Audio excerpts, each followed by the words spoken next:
Everyone, आज हम पढ़ने वाले हैं बायोटिक फैक्टर्स के बारे में, जिसे जैविक कारक हिंदी में कहते हैं। इकोलॉजी से जुड़ा हुआ ये टॉपिक है और बायोलॉजी रिलेटेड जितने भी एग्जाम्स हैं डायरेक्ट क्वेश्चन यहाँ से आपको देखने को मिलते हैं। जैसे कि अगर लास्ट ईयर हम बात करें फर्स्ट ग्रेड एग्जाम में यहाँ से डायरेक्ट क्वेश्चन आया था। ठीक है, सो बायोटिक फैक्टर्स की अगर मैं बात करूंगी तो इनमें सभी लिविंग थिंग्स देखने को मिलती हैं। अब आप किसे लिविंग कहोगे तो उसके लिए कुछ कैरेक्टर्स होते हैं, कुछ लक्षण होते हैं जो अगर हमें उसमें देखने को मिलेंगे तो हम कहेंगे कि ये एक लिविंग थिंग है। वो कौन कौन से हो सकते हैं? तो पहला, उनमें हमें ग्रोथ देखने को मिले, यानी वृद्धि उनमें हो। अब ये जो ग्रोथ है या वृद्धि है ये उनके नंबर्स में भी हो सकती है, संख्या में वृद्धि हो सकती है, या फिर ये उनके बॉडी साइज में भी हो सकती है। उसके अलावा उनमें क्या हो, रिप्रोडक्शन की प्रोसेस देखने को मिले। रिप्रोडक्शन जिसे जनन कहते हैं, मतलब कि वो अपनी ही जैसी संतति जो है वो उत्पन्न कर सके। उसके अलावा उनमें रेस्पिरेशन की प्रोसेस हो, श्वसन जो है वो हमें देखने को मिले, सांस जो है वो ले सके।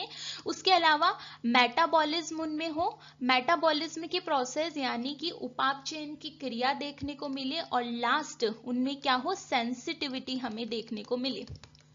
ठीक है, तो अगर ये कैरेक्टर्स किसी में होंगे तो हम कहेंगे कि ये क्या है, लिविंग थिंग है। अब एग्जांपल हम समझ लेते हैं। देखिए, लिविंग थिंग और बायोटिक फैक्टर्स जो है वो एक दूसरे के लिए यूज किए जा सकते हैं। एग्जांपल्स आपको ध्यान रखने हैं, प्रश्न जो है वो यहीं से ही पूछा गया था। तो अब पहला एग्जाम्पल है हमारा प्लांट्स। क्या प्लांट्स में ये कैरेक्टर्स होते हैं? बिल्कुल होते हैं। ग्रोथ हमें देखने को मिलती है, रिप्रोडक्शन वहां पर होता है, रेस्पिरेशन देखने को मिलता है, मेटाबॉलिज्म भी होता है, सेंसिटिविटी भी देखने को मिलती है। सेंसिटिविटी प्लांट्स में देखी होगी, कुछ प्लांट्स में आप हाथ लगाते हो जब वो मुरझा जाते हैं। कुछ प्लांट्स में क्या होता है, सनलाइट की वजह से हमें सेंसिटिविटी देखने को मिलती है। ठीक है, देखा होगा आपने सूरज के साथ साथ जो है वो प्लांट मुरझाता, मतलब जहां जहां सनलाइट जो है सूरज जाता है वैसे से वो प्लांट जो है वो उसकी तरफ ही जाने लगता है। ठीक है, एनिमल्स में देखने को मिलती है, प्रोटिस्टा में भी होता है, फंजाई और बैक्टीरिया में भी होता है। तो आपको ध्यान रखना है कि ये जो बायोटिक फैक्टर्स है वो कौन कौन से हैं, डायरेक्ट क्वेश्चन यहीं से ही पूछा जाता है। ठीक है।